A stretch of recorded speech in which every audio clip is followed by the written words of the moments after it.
Bonjour. Est-ce qu'à votre avis, le confinement profite à notre faune locale? Le confinement profite momentanément. C'est très joli en apparence, mais ça ne va pas durer d'abord. Le seul intérêt, c'est que tous les animaux vont faire une belle saison de reproduction.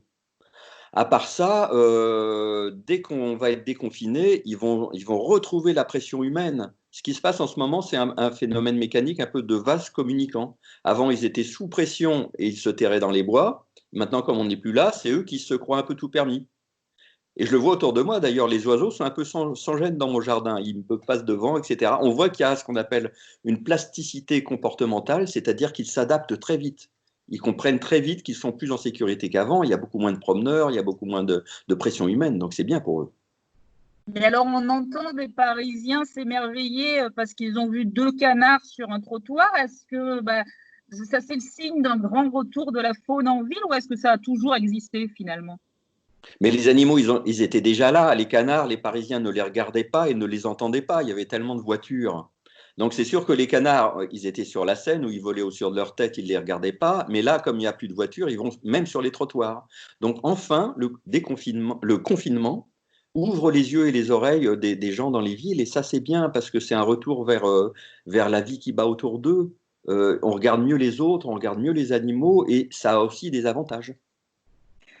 Est-ce que ça a des désavantages, des risques peut-être pour le futur?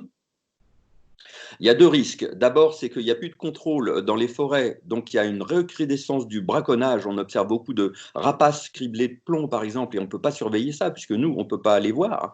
Donc ça, c'est vraiment un gros risque. Et l'autre risque, c'est que les animaux prennent leurs aises, oublient qu'on existe. La chasse va sans doute reprendre à l'automne, et là, il va y avoir un petit problème comment dire, de confiance, de naïveté, on appelle ça en science, qui risque de poser des problèmes pour certains animaux, oui. Actuellement, il y a un problème de braconnage. Vous dites, vous l'avez observé, vous, au travers de l'association?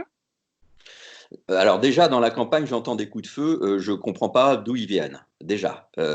J'observe ça et à l'ASPAS, on voit, on a d'ailleurs demandé aux gens de témoigner, on voit qu'il y a toujours justement du braconnage, il y a un laisser-aller, il y a eu un lynx quand même il n'y a pas très longtemps, il y a beaucoup de rapaces, il y en a qui se défoulent.